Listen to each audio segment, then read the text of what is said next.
দায়ের করা মামলার বিচার শেষে আজ রায় ঘোষণার তারিখ নির্ধারণ করা হবে। আর এই কারণে আওয়ামী লীগের এই লকডাউন কর্মসূচি। গণ অভ্যুত্থানে ক্ষমতাচ্যুত শেখ হাসিনার বিরুদ্ধে মানবতা বিরোধী অপরাধ মামলায় রায়ের তারিখ ঘোষণা হতে যাচ্ছে আজ বৃহস্পতিবার। রায়ের তারিখ ঘোষণাকে কেন্দ্র করে আওয়ামী লীগ ঢাকায় লকডাউন কর্মসূচি ডেকেছে।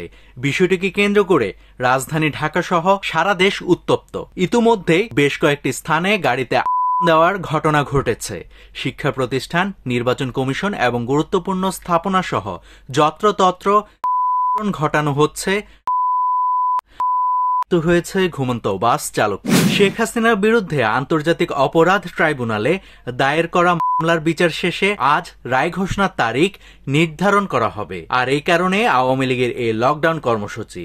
কার্যক্রম নিষিদ্ধ হওয়া দলটি বর্তমান অন্তর্বর্তীকালীন সরকারকে অবৈধ দাবি করে প্রধান উপদেষ্টার পদত্যাগ চায়। তবে রাজনৈতিক বিশ্লেষকরা বলছে ২৪-এর গণ অভ্যুত্থানে পতিত আওয়ামী লীগ জনগণের কাছ থেকে তেমন সমর্থন পাচ্ছে না, তাই হয়তো তারা দেশব্যাপী চালাচ্ছে। তবে লকডাউন কেন্দ্র করে মূল অরাজকতা ঢাকা বা এর আশেপাশের জেলাগুলোতে হচ্ছে। কার্যক্রম নিষিদ্ধ হওয়া আওয়ামী লীগের লকডাউন কর্মসূচিকে কেন্দ্র করে কয়েকদিন ধরে যানবাহনে দেওয়ার ঘটনা ঘটছে।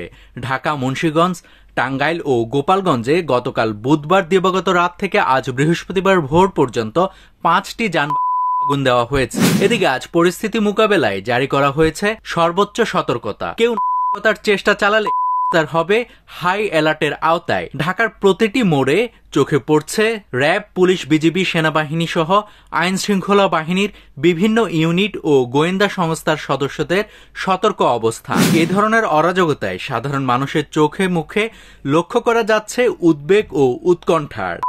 থেকে বিভিন্ন শিক্ষা প্রতিষ্ঠানে শুরু হয়েছে অনলাইন ক্লাস। রাস্তাঘাটে কমে গেছে যানবাহন।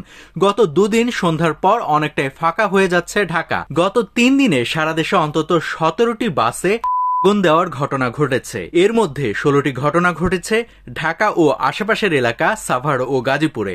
আবার বাসে আগুনের ঘটনায় ময়মনসিংহের ফুলবাড়িয়ায় একজনের হয়েছে। এছাড়া গতকাল রাত 9:30টার দিকে তেজগাঁও রেল স্টেশনের ট্রেনের একটি পরিত্যক্ত বগিতে দুর্বৃত্তরা বাস আগুন দেওয়ার পাশাপাশি বিভিন্ন স্থানে ঘটনা ঘটেছে।